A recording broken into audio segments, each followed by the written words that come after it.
And then a bit of quality to Jeremy Kow's Drive Time show, where I sit and look really unintelligent. Nigel West is an intelligent historian and author. Nigel, welcome to Talk Drive. How are you? Good evening. Good. This story, I'd like some sort of intelligent input. You've published many books on espionage. You were voted the expert's expert by a panel of other spy writers in The Observer in the late 80s. And the Sunday Times has commented, his information is so precise, this is you, that many people believe he is the unofficial historian of the Secret Service. That's bloody hell, nobody's ever said anything like that about me. This afternoon... don't worry about it, I'll deal with it. This afternoon, Richard Tice was going to use, Deputy Leader of Reform, was going to use parliamentary privilege, Nigel, to name this alleged Chinese spy. In a matter of minutes, I think, before that happened, the High Court lifted the protection of his identity. He's known as Yang Tengbo. The businessman had previously only been known as H6 and was banned from the UK in 2023 by a semi-secret national security court.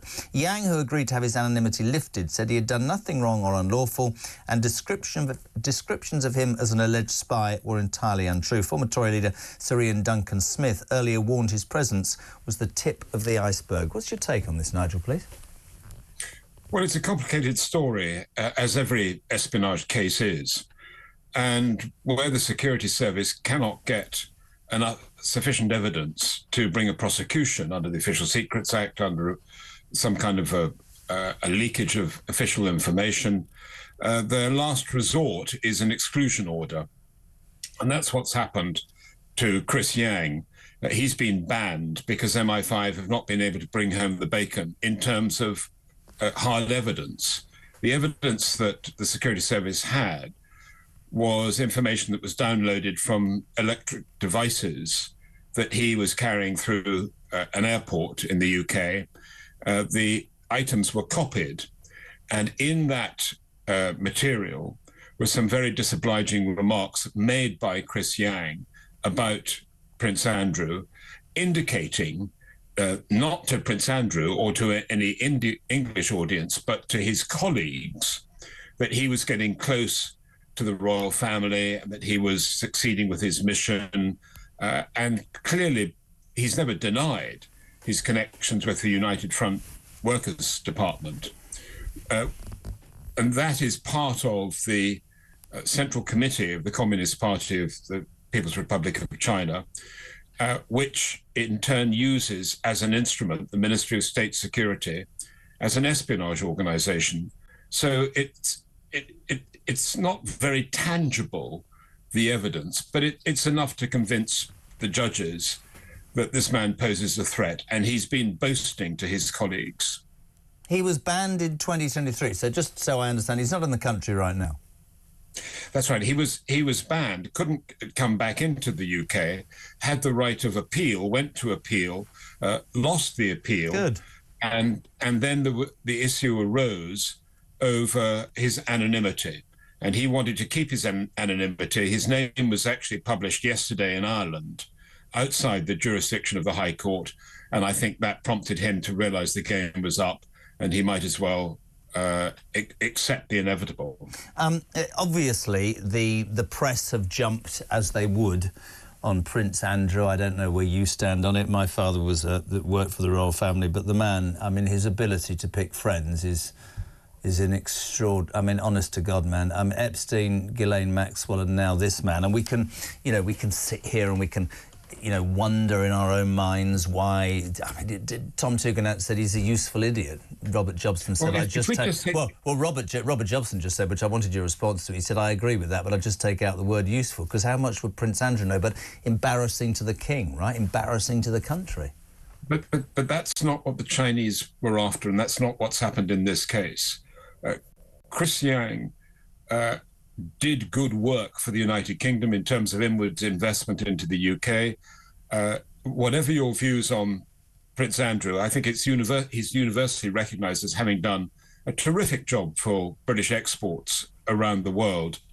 And this isn't somebody that he's chosen as a friend. This is somebody that he has embraced as part of his work as if you like, a trade ambassador.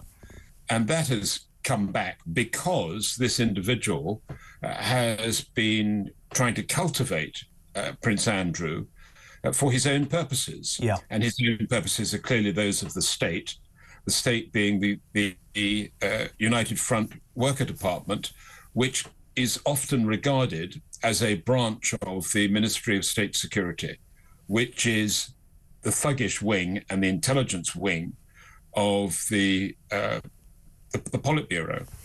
Do you think that, I understand entirely what you're saying, and you'd know far more about this than me, but you alluded to the fact, didn't you, from what was said, you know, I'm getting closer to Prince Andrew.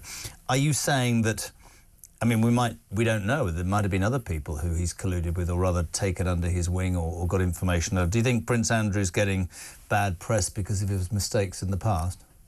I do, but I'm not here to defend him. I'm here to explain how the intelligence organization works in China. Yeah.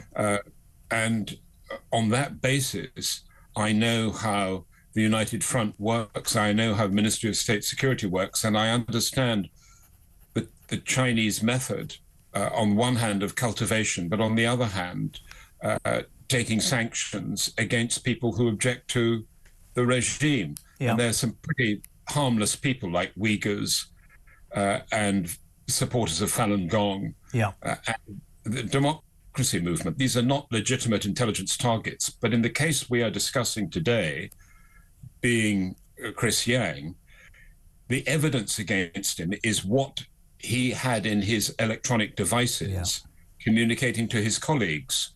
And can I just say that there is a problem sometimes with intelligence officers exaggerating their own role or what they've achieved or the nature of the relationship with their contacts.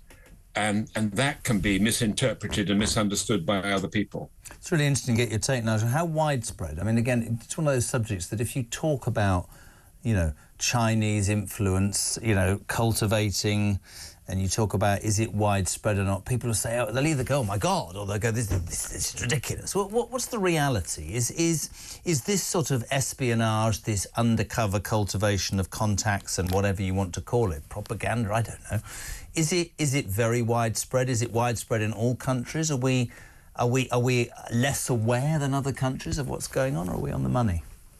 The Chinese undertake intelligence operations in an entirely different way to any other intelligence organization around the world. So whereas, for example, the British or the Americans could be described as using a sniper's rifle to identify their target, cultivate that target and recruit that target, and will take no for an answer, the Chinese take the opposite view. They use a scattergun. They will use a shotgun, and they will approach and pitch and cultivate hundreds, if not thousands, of individuals in the hope of one coming good at some stage. And they're in the business of influencing people as well.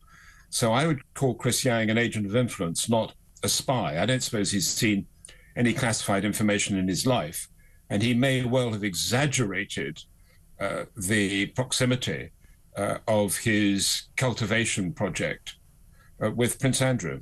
It's absolutely fascinating, Nigel, and the expert's expert. We really appreciate your time today. Nigel West, intelligence historian and author, giving a... It's interesting. He wasn't talking about Prince Andrew. He's talking about the way that happens. And Chris Yang, not Yang Tengbo, we'll call him Chris from now, left the country in 23. How refreshing, by the way, to hear a court actually saying you've got to leave this country rather than you can stay here. So there's one benefit. But it's interesting. I wonder how widespread it is. What are your thoughts on that? Interesting interview.